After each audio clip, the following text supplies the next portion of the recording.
of March.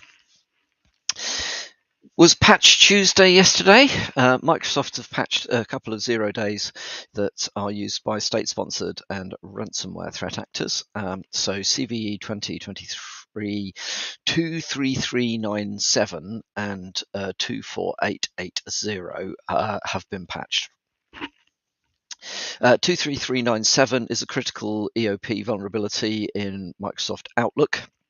It's triggered when an attacker sends a message with an extended MAPI property with a UNC path to an SMB share on the threat actor controlled server.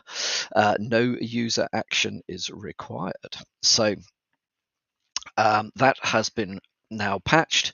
The other one, 24880, it's a vulnerability that allows attackers to bypass Windows Smart Screen feature. So Smart Screen features are associated with the mark of the web stuff, and generally whether things should or shouldn't run immediately after they've been downloaded from the internet.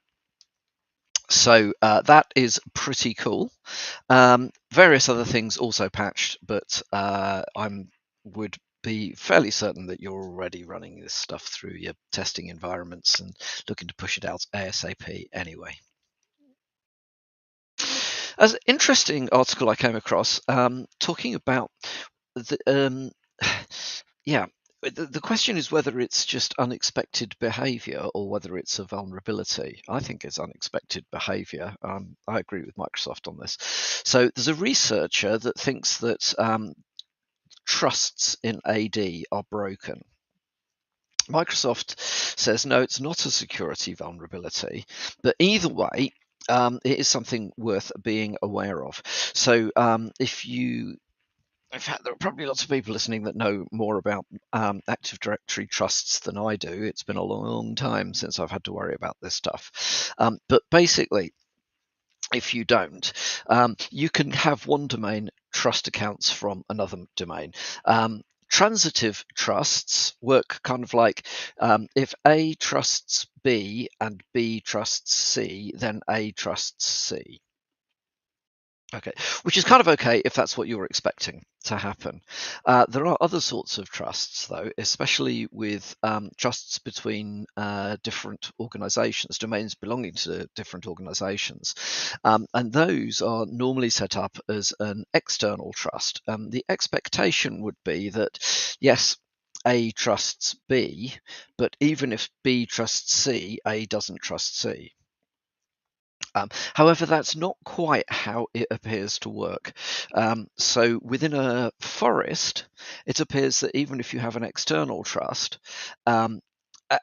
A trusts, so A and all other forest domains trust C. You can basically, it's really difficult to explain this. It's in the article better than I can possibly explain it, but there we go. But basically, it allows somebody from a trusted external domain to be trusted in other parts of the forest rather than the bit of the forest that the assumption was that they would be able to trust.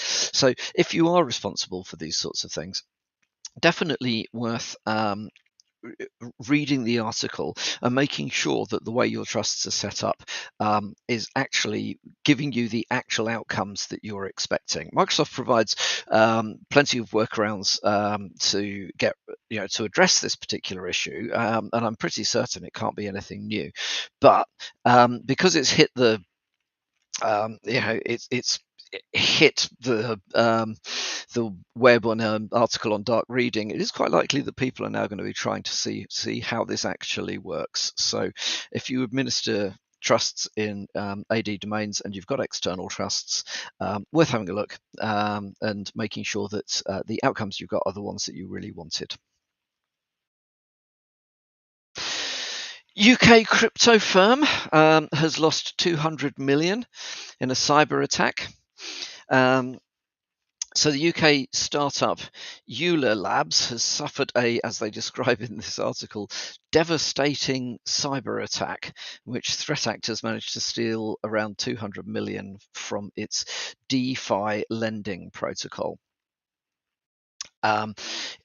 DeFi allows users to lend and borrow kind of almost any crypto asset. However, hackers yesterday managed to exploit a vulnerability in its code that enabled them to steal just under 200 million in various digital currencies. Flash loan attacks involve taking out large, short-term, uncollateralized crypto loans from a DeFi service and using the large sums involved to manipulate the market and other DeFi services in their favor. Is basically how this has been described as working. Law enforcement are involved, but the money is already being laundered through Tornado Cash, which is a decentralized mixer that has been sanctioned by the US government. So yeah, this is messy. I think it just shows again that there are there's a lot of potential for criminality and loss within the cryptocurrency arena, not necessarily through directly attacking the currencies themselves, but all the stuff around them. It just doesn't have the maturity of normal investments. So, as always, if you're going to be dabbling in these things, bear in mind it might all get nicked. So, my recommendation would be, yeah, you might make millions, but equally you might lose the lot. So, don't invest money in things that are high risk if you can't afford to lose the money. Yesterday, Reddit had a major outage. Looks like the systems were down for a good few hours yesterday. However, it doesn't appear that it was a cyber attack. It does look like it was just internal issues within Reddit. There's not much in the way of details that I could find around this, but I can confirm Reddit is back up again, has been back up for about 8 hours or so. So if you were struggling using Reddit yesterday, it doesn't look like that was down to it being hacked. It just looks like they were having some internal challenges, which they fixed. And then finally from me, MI5 is launching a new agency to tackle state-backed cyber attacks. So the National Protective Security Authority, NPSA, has been created as part of a review of government defence spending. So NPSA will operate as part of, or overseen by security service MI5, and will absorb and extend the responsibilities for the Centre for Protection of National Infrastructure. Okay, so excuse me.